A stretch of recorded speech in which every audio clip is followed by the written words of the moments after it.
Hello students, welcome back to SmartLearn. In the video, electric field due to dipole at a point on axial line. So dipole create our electric field at axial line. எப்படி இருக்கும் அப்படி நம்மள கேட்டிருக்காங்க. ஓகேவா? So இங்கே ஒரு minus charge ஒரு plus charge இருந்தால் இதை நம்ம டைபோல்னு சொல்லுவோம். ஸோ இப்போ இதுதான் வந்து டைபோல். இதோட சென்டர் பாயிண்ட் எடுத்துக்கலாம். சென்டர்லேருந்து இந்த மைனஸ் சார்ஜுக்கு நம்ம டிஸ்டன்ஸ் ஏன்னு வச்சுருக்கோம். சேம் வே சென்டர்லேருந்து இந்த பாசிட்டிவ் சார்ஜுக்கு நம்ம ஈக்குவல் டிஸ்டன்ஸில் இருக்குது இந்த பாயிண்ட்டு. ஸோ இப்போ இது வந்து பி வெக்டார். பி வெக்டார்னால் வந்து electric dipole moment. Okay, what is B vector? Electric dipole moment. அது இந்த டைரெக்ஷனில் இருக்கும். ஏன் இந்த டைரெக்ஷனில் இருக்கும்னா அது மைனஸ் சார்ஜ்லேருந்து பாசிட்டிவ் சார்ஜுக்கு போகும். P vector that is electric dipole moment. டைபோலோட ஸ்ட்ரென்த், மூமெண்ட்னா டைபோலோட ஸ்ட்ரென்த்னு வச்சுக்கலாம். சரி, இது எலக்ட்ரிக் டைபோல். இதோட ஆக்சியல் லைன், இதுதான் வந்து இதோட ஆக்சியல் லைன். அப்படியே கண்டினியூ பண்ணுறோம். இந்த பர்டிகுலர் பாயிண்டில் இந்த எலக்ட்ரிக் டைபோல்னால இந்த பர்டிகுலர் பாயிண்டில் எலக்ட்ரிக் ஃபீல்டு எப்படி இருக்கும் அப்படின்னு நம்மளை கேட்டிருக்காங்க. ஓகேவா? அண்டர்ஸ்டாண்ட் ஆச்சா? ஓகே, ஸோ இதுதான் வந்து axial line of this electric dipole moment. இந்த பர்டிகுலர் பாயிண்டில் எலக்ட்ரிக் ஃபீல்டு எப்படி இருக்கும் அப்படின்னு கேட்டிருக்காங்க. இப்போ நம்ம என்ன பண்ணலான்னா, ஸோ இந்த பர்டிகுலர் பாயிண்டில் electric field due to positive charge. So இந்த இடத்துல electric field due to positive charge. So positive charge இருந்தால் எலக்ட்ரிக் ஃபீல்டு எந்த பக்கமாக போகும்னா பாசிட்டிவ் சார்ஜில் அவே அவுட்வர்ட்ஸில் போகும். ஸோ அப்போ இந்த இடத்துல அவுட்வர்ட்ஸில் போயிருக்கு, இந்த டைரெக்ஷனில் போயிருக்கு electric field. So due to positive charge. So positive charge இருந்தால் எலக்ட்ரிக் எக்ஸாம்பிள் ஒரு நிமிஷம் வெயிட் பண்ணுங்கள். So this is positive charge. இதில் எலக்ட்ரிக் ஃபீல்டு எந்த பக்கமாக போகும்னா அவுட்வர்ட்ஸில் போகும். ஸோ அதுதான் due to positive charge electric field at this point will be this direction. ஓகேவா? அதனால தான் இந்த பக்கம் போட்டுருக்கும். அதே மாதிரி இப்போ நெகட்டிவ் சார்ஜ் எடுத்துக்கலாம். இந்த பர்டிகுலர் பாயிண்டில் நெகட்டிவ் சார்ஜ்னால எலக்ட்ரிக் ஃபீல்டு எப்படி இருக்கும்? ஸோ நெகட்டிவ் சார்ஜ்னால இந்த பர்டிகுலர் பாயிண்டில் எப்படி இருக்குன்னா எலக்ட்ரிக் ஃபீல்டு இன்வர்ட்ஸில் இருக்கும், உள் பக்கம் இருக்கும். ஏன்னா நெகட்டிவ் சார்ஜில் எலக்ட்ரிக் ஃபீல்டு எந்த டைரெக்ஷனில் இருக்கும்னா காமிக்கிறேன் பாருங்கள். இது நெகட்டிவ் சார்ஜ். இப்போ எலக்ட்ரிக் ஃபீல்டு இன்வர்ட்ஸில் இருக்கும் நெகட்டிவ் சார்ஜ்னால். So due to this negative charge இந்த பர்டிகுலர் பாயிண்டில் எலக்ட்ரிக் ஃபீல்டு எந்த பக்கமாக இருக்கும்? இந்த சைடில் இருக்கும். ஓகேவா?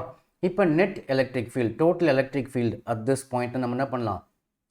E minus vector plus E plus vector நம்ம ஆட் பண்ணணும். ஓகே, ஸோ ஃபஸ்ட்டு அதுக்கு முன்னாடி வந்து 1 by 1 தனித்தனியாக போட்டுக்கலாம். So electric field at point C due to positive charge. இந்த இடத்துல பாசிட்டிவ் சார்ஜ்னால எலக்ட்ரிக் ஃபீல்டு எவ்வளோ இருக்கும்? So E plus equals to ஜென்ரலாக எலக்ட்ரிக் ஃபீல்டோட வேல்யூ 1/4 E நாட் Q/r², அதாவது டிஸ்டன்ஸ் ஸ்கொயர். இப்போ இந்த பாயிண்ட் சிக்கும் இந்த சார்ஜுக்கும் உள்ள டிஸ்டன்ஸ் நீங்கள் கேல்குலேட் பண்ணணும். ஓகேவா? அதுதான் நம்ம இங்கே r-a² போட்டிருக்கோம். அது எப்படி வந்ததுன்னு பார்க்கலாம். ஸோ இந்த சென்டர் பாயிண்ட்லேருந்து இந்த பர்டிகுலர் பாயிண்ட்டுக்கு டிஸ்டன்ஸ் வந்து ஆர். இந்த சென்டர் பாயிண்ட்லேருந்து இந்த பாசிட்டிவ் சார்ஜுக்கு ஏ. அப்போ பேலன்ஸ் எவ்வளோ உங்களுக்கு? இங்கேருந்து இந்த டிஸ்டன்ஸ் மட்டும் வேணும். அப்போ ஆர்லேருந்து ஏவை மைனஸ் பண்ணால் உங்களுக்கு இந்த டிஸ்டன்ஸ் கிடச்சிடும். ஓகேவா? ஓகே, உங்களுக்கு இந்த டிஸ்டன்ஸ் வேணும். ஸோ இந்த ஆர்லேருந்து நீங்கள் இந்த ஏவை மைனஸ் பண்ணால் உங்களுக்கு இந்த distance positive charge to point C உள்ளதுக்கு டிஸ்டன்ஸ் கிடச்சிடும். அதுதான் நம்ம எப்படி எழுதியிருக்கோம்? r minus a நம்ம எழுதியிருக்கோம், r-a². So general formula is 1/4 E0 Q/r² வரும், அதாவது டிஸ்டன்ஸ் ஸ்கொயர். இங்கே டிஸ்டன்ஸ் வந்து r-a². P cap is the direction of the electric field. இந்த பக்கமாக போகுது, பாசிட்டிவ் டைரக்ஷன். ஸோ முக்கியமான கான்செப்ட் என்னென்னா இது இப்போ இன்னொன்று வரைகிறோம் உங்களுக்கு. ஸோ இந்த மாதிரி நம்ம கிராஃப் வரைஞ்சிக்கலாம். ஸோ இந்த டைரக்ஷனில் போச்சுன்னா பாசிட்டிவ் P, இந்த டைரக்ஷனில் வந்தால் நெகட்டிவ் P கேப். ஓகேவா? சேம் வே மேலே போச்சுன்னா பாசிட்டிவ் P, கீழே வந்ததுன்னா நெகட்டிவ் P கேப். ஏன்னா இது வந்து பாசிட்டிவ் எக்ஸ் ஆக்சிஸ், இது நெகட்டிவ் எக்ஸ் ஆக்சிஸ், மேலே பாசிட்டிவ் ஒய் ஆக்சிஸ், கீழே நெகட்டிவ் ஒய் ஆக்சிஸ். ஸோ அதனால் இந்த P கேப்புக்கு பாசிட்டிவ் வரும். Okay, so 1/4 E0 Q/distance r-a². Okay, இப்போ அதே மாதிரி இந்த பர்டிகுலர் பாயிண்டில் டியூ டு நெகட்டிவ் சார்ஜ் இந்த பர்டிகுலர் பாயிண்டில் எலக்ட்ரிக் ஃபீல்டு எவ்வளோ இருக்கும்? So E minus vector equals to, இந்த மைனஸ் ஏன் வந்து நான் அப்புறம் சொல்கிறேன் உங்களுக்கு, 1/4 E0 Q/, இப்போ டிஸ்டன்ஸ் இந்த நெகட்டிவ் சார்ஜ்லேருந்து இந்த பாயிண்ட் சிக்கு distance. So centre to point C is R, plus இங்கே ஒரு ஏ இருக்குது, r+a போட்டுக்கலாமா? ஸோ r+a² P கேப்னு போடலாம். இந்த மைனஸ் ஏன் வந்ததுன்னு சொல்கிறேன்னு சொல்லியிருந்தேன் உங்களுக்கு. எப்படின்னா இப்போ இது எந்த டைரெக்ஷனில் இருக்குது உங்களுக்கு? இந்த E வெக்டர் வந்து towards negative x axis. So towards negative x ஆக்ஸ்னால் இது. ஸோ இங்கே மைனஸ் P கேப். ஸோ இந்த இடத்துல நீங்கள் மைனஸ் P கேப்னு போடணும். அந்த மைனஸ் நம்ம இங்கே கொண்டு வந்தாச்சு. ஓகேவா? இப்போ டோட்டல் எலக்ட்ரிக் ஃபீல்ட்னா இந்த ரெண்டுத்தையும் ஆட் பண்ணுறோம். E ப்ளஸ் வெக்டாரையும் E மைனஸ் வெக்டாரையும் நம்ம ஆட் பண்ண போகிறோம். That will give you total electric field at point C. Okay, so ரெண்டுத்தோட வேல்யூ இங்கே சப்ஸ்டியூட் பண்ணி E plus vector plus E minus வெக்டாரோட வேல்யூ சப்ஸ்டியூட் பண்ணியிருக்கோம். இதில் எது காமனாக இருக்குது? 1/4πE0 இங்கே Q, இங்கேயும் 1/4πE0, இங்கேயும் Q இருக்குது. ஸோ அதை காமன் எடுத்துக்கலாம். ஸோ Q/4πE0 காமன் எடுத்தாச்சு. பேலன்ஸ்னருக்கு உள்ள இந்த டேர்மில் பேலன்ஸஸ் மேலே எதுவுமே இல்லைனா 1 போட்டுலாம். கீழே இந்த டேர்ம் பேலன்ஸ் இருக்குது r-a². இந்த மைனஸ் அப்படியே இங்கே போட்டு அகெயின் 1/, இதெல்லாம் காமனாக எடுத்தாச்சு. இந்த Qவும் காமனாக எடுத்தாச்சு. ஸோ மேலே எதுவுமே இல்லைன்னா நம்ம 1 மட்டும் போட்டுக்கலாம். கீழே பேலன்ஸ் என்ன இருக்குது? r+a². அகெயின் இங்கேயும் P கேப், இங்கேயும் P கேப்பை நம்ம காமனாக எடுத்தாச்சு. ஓகே, ஸோ நெக்ஸ்ட் ஸ்டெப் நம்ம என்ன பண்ணுறோம்? r-a², இப்போ நம்ம எப்பவுமே ஃப்ராக்ஷனில் இருந்தால் நம்ம எல்சிஎம் எடுக்கணும். ஓகேவா? எல்சிஎம்னா நம்ம என்ன பண்ணுவோம்? டிஃப்ரெண்ட் டேர்ம்ஸ், டினாமினேட்டரில் டிஃப்ரெண்ட் டேர்ம்ஸ் இருந்ததுன்னா கீழே ரெண்டுத்தையும் மல்டிப்ளை பண்ணிவிட்டு மேலே கிராஸ் மல்டிப்ளிகேஷன். ஸோ நம்ம என்ன பண்ணுறோம்? கீழே ரெண்டுத்தையும் மல்டிப்ளை பண்ணியிருக்கோம். இங்கே போட்டிருக்கோம் பாருங்கள், r-a², r+a². நான் ஸ்ட்ரைட்டாக இங்கே ஸ்டெப் போட்டுட்டேன். நீங்கள் 1/1 வேணால் போட்டுக்கலாம். ஸோ r-a² இன்ட்டு r+a² இங்கே போட்டிருக்கேன்.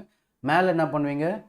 Cross multiply 1 into r+a². இங்கே போட்டிருக்குன்னா 1 இன்ட்டு r+a². இந்த மைனஸ் அப்படியே போட்டு இந்த 1 அப்படியே எழுதிட்டு, ஸோ 1 இன்ட்டு r-a². நம்ம எல்சிஎம்னா இது ரெண்டுத்தையும் மல்டிப்ளை பண்ணிவிட்டு மேலே கிராஸ் இதையும் நீங்கள் கிராஸ் மல்டிப்ளை பண்ணணும். So 1 into r+a² minus 1 into r-a² divide by இது எப்படி வந்தது நான் இங்கே போட்டிருக்கேன் பாருங்கள். கீழே ரெண்டுத்தையும் மல்டிப்ளை பண்ணணும்னு சொன்னால r-a², r+a². இப்போ ரெண்டு ஸ்கொயரையும் நம்ம என்ன பண்ணலாம்? காமன் எடுத்துடலாம். So r-a, r+a². இது எந்த ஃபார்மேட்டில் இருக்குது? a - b, a + b. a - b, a + bனா a² - b² நீங்கள் எழுதலாம். ஸோ அதனால் r² - a² எழுதிருக்கோம். இந்த ஹோல் ஸ்கொயர் இங்கே போட்டிருக்கோம். ஸோ அதை தான் இங்கே போட்டிருக்கோம், r² - a², the whole square. Okay, next நீங்கள் இதுக்கப்புறம் உங்களுக்கு மேக்ஸ் நல்லா ஸ்ட்ராங்காக இருந்தீங்கன்னா நீங்கள் போட்டு போயிட்டே இருக்கலாம். So a + b whole square ஃபார்மேட்டில் இருக்கா? So a² + b² + 2ab. a² r² plus b² இங்கே a இருக்குது, a² plus 2ab. So 2 into a r, b இங்கே a. இந்த மைனஸ் அப்படியே இங்கே போட்டு இது எந்த ஃபார்மேட்டில் இருக்குது? a - b whole square. a² plus b² minus 2ab. a² r² plus b² இங்கே a² மைனஸ் 2 இன்ட்டு a அங்கே r, b a. So expand பண்ணியாச்சு. இப்போ எக்ஸ்பேண்ட் பண்ணதை நெக்ஸ்ட் ஸ்டெப் என்ன பண்ணலாம்? இந்த மைனஸ் அப்படியே உள்ளே கொண்டு போகும். இந்த இதெல்லாம் வெளியே இருக்கிறதுலாம் அந்த டேர்ம்ஸ்லாம் அப்படியே தான் இருக்குது, எதுவும் சேஞ்ச் ஆகலை. இந்த மைனஸ் மட்டும் உள்ளே கொண்டு போகலாம். So -r² minus into plus minus into minus ப்ளஸ்ன்னு ஆகிடுச்சு. இப்போ எதெல்லாம் கேன்சல் ஆகுது பாருங்கள். r² -r² கேன்சல் ஆகிடுச்சு. a² - a² கேன்சல் ஆகிடுச்சு. So plus 2ra plus 2ra இருக்குது, ஆட் பண்ணால் 4raன்னு ஆகிடும். 2 + 2 4. ஸோ 4ra கீழே இருக்க வேல்யூ அப்படியே போட்டிருக்கோம். r² - a² the whole squareன்னு போட்டிருக்கோம். Okay, so next so the total electric field will be along E plus direction. So இதுதான் உங்களுக்கு total electric field at point C. ஓகேவா? இதுதான் ஆன்சர். பட் இதுக்கு மேலே நம்ம சில 1-2 கேஸ் இருக்குது, அது என்னன்னு பார்ப்போம் நம்ம. So total electric field at point C is இதுதான். இதோட டைரக்ஷன் எந்த பக்கமாக இருக்குன்னு சொல்கிறாங்கன்னா, பாசிட்டிவ் சார்ஜோட எலக்ட்ரிக் ஃபீல்டோட டைரக்ஷன் பக்கமாக இருக்கும் அப்படின்றாங்க. ஏன்னா மேலே டயக்ராமில் ஸோ டோட்டல் எலக்ட்ரிக் ஃபீல்டு இந்த இடத்துல எந்த பக்கமாக இருக்குன்னா டுவர்ட்ஸ் திஸ் சைடு. ஏன்னா இங்கே பாசிட்டிவ் சார்ஜ் தான் பக்கத்தில் இருக்குது, அதனால் இதோட மேக்னிடியூட் அதிகமாக இருக்கும், இதோட எஃபெக்ட் அதிகமாக இருக்கும். அதனால் நெட் எலக்ட்ரிக் ஃபீல்டோட direction will be towards x axis, இந்த பக்கமாகவே தான் இருக்கும் அப்படின்றாங்க. So towards the direction of positive charge, electric field due to positive charge, அந்த பக்கமாக தான் இருக்கும்னு சொல்கிறாங்க. ஸோ உங்களுக்கு இதுதான் answer. This is the electric field at point C. But இதில் சில கேசஸ் இருக்குது, அதை நம்ம என்னன்னு பார்ப்போம்.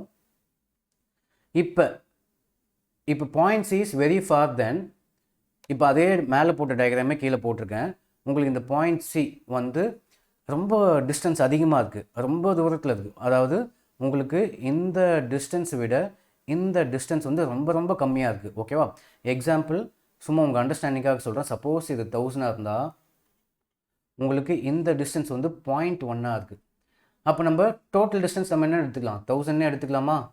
அப்போ ஏவை நம்ம ரிமூவ் பண்ணிடலாம். ஓகேவா? ஏவோட வேல்யூ ரொம்பவே கம்மியாக இருக்குது, நம்ம அது ஏ போடணும்னு அவசியம் கிடையாது. ஏன்? பிகாஸ் இங்கே எக்ஸாம்பிள் சொல்லியிருக்கேன் பாருங்கள். இங்கேருந்து இங்கே இந்த டிஸ்டன்ஸ் 1000 இருக்குதுன்னு வச்சுக்கோங்களேன். இந்த டிஸ்டன்ஸ் ரொம்பவே கம்மியாக இருக்குது 0.1 இல்லை 0.01 கூட வச்சுக்கலாம்.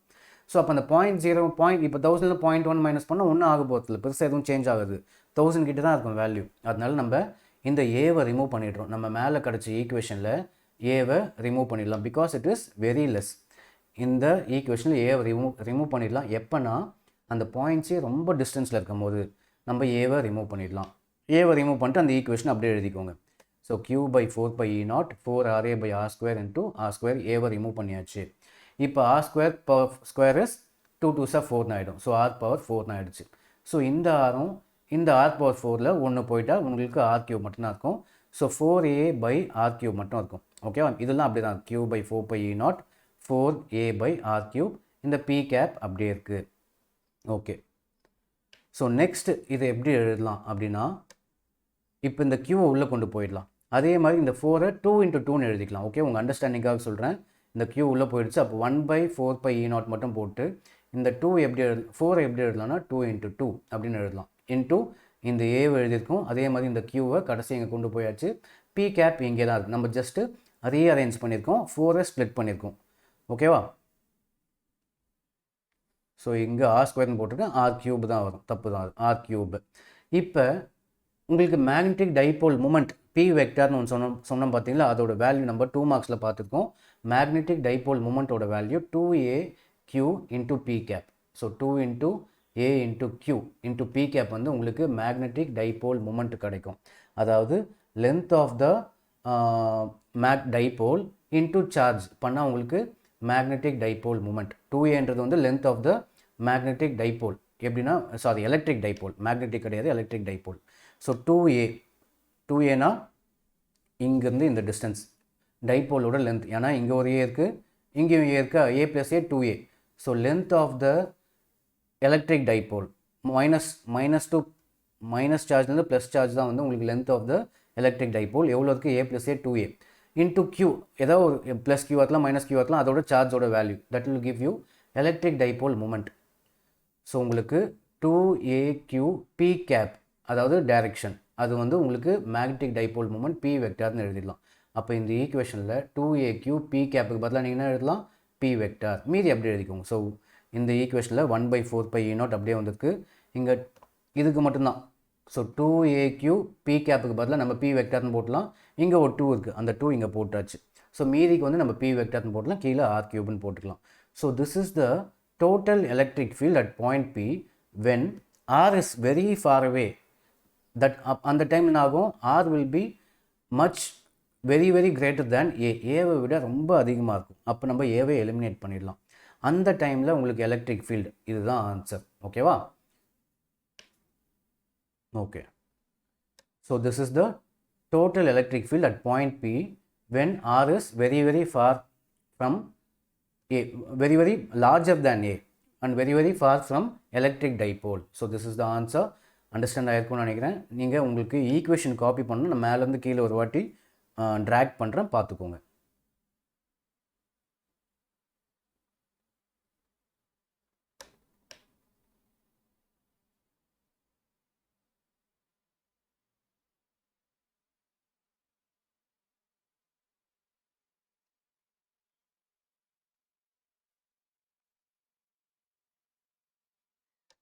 So okay students, thanks for watching this video. நம்ம next videoல இன்னொரு 5 mark நம்ம எடுத்து பார்க்கலாம். So thank you.